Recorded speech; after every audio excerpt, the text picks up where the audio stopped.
let's talk more about biofuel and how it can be used, a path forward toward reducing our carbon emissions and reliance on fossil fuels. And once again, we're joined by Remi Piet. Remi is a senior partner at Embellie Advisory. Remi, good to see you again. Eager to talk about this, and a lot really, a lot old is kind of new again, I guess one could say. Let's talk about this. What is biofuel? The main industries that it is being used in, and I think anybody who's followed the agricultural growth down in Brazil knows they have a tremendous growing potential down there. There's basically 3 seasons. They actually have a hard time getting all of it to port because the roads are so bad. So could this be an outlet? Is that one of the positives of this? Yeah, no, absolutely. And biofuel is actually the production of fuel out of agro-industrial production or residues. And there's actually quite a few of different options. I mean, you actually mentioned ethanol in Brazil in a couple of minutes ago, but you can actually do it also out of sugarcane. We can also do it out of soybean. There's a series of biomass that can be used for biofuel also. So there's not only one type of biofuel. There's a series of them. They offer a very strong potential for reducing carbon emission.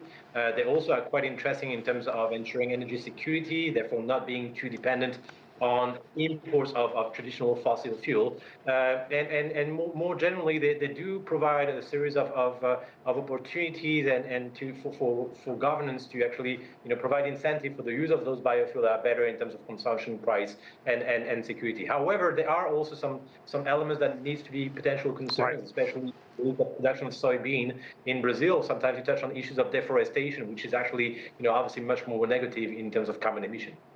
Okay, but overall, biofuel is proven to reduce carbon emissions, but as you talked about, the sustainability concern. And one thing that we're going to hear a lot about, if this moves forward, more so, arable land, food versus fuel debate. And you can't talk about Brazil without talking about deforestation as well. No, absolutely, you make very interesting cases there, and Brazil is definitely the leader in terms of biofuel. You have other countries also. I mean, India has made strong progress in the use of biofuels. Others in emerging markets that are dependent on all imports. Obviously, the European Union also in terms of industrialized economy.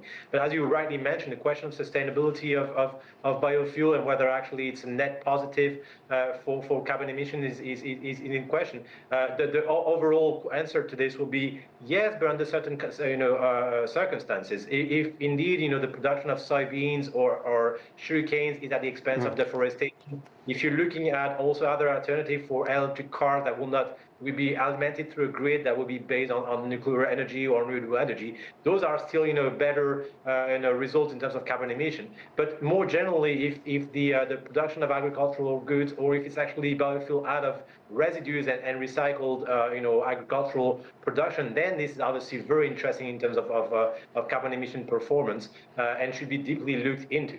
Yeah, so the U.S., Brazil, and as well as China are really the 3 biggies out there producing this fuel right now. Talk about any similarities and more so the differences in the way these 3 nations are going about it.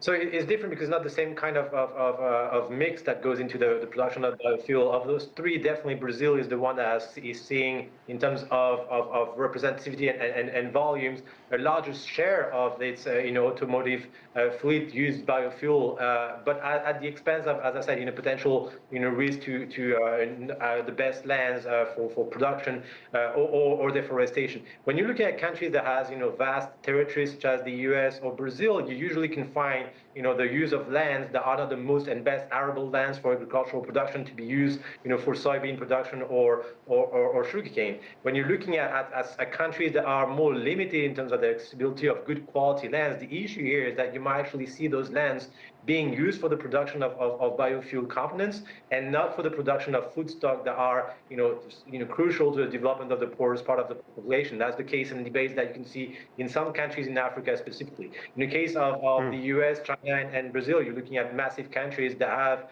quite the possibilities for production of those agricultural goods for biofuels. But there again, you have to be cautious in terms of the devil is in the details in terms of what is the impact on other potential production or emission in terms of reduction of carbon pit from forests. But more generally, usually when you use biofuels for your cars, you have a circular economy model that doesn't depend on international imports of fossil fuel, and usually depends on the production of local indigenous agricultural that can be used for those. And Remi, before we let you go, there are a couple of other hurdles that are out there. Tariffs, that's one thing that is out there, especially against Chinese biofuel, as well as the sustainability concern and competition from EVs.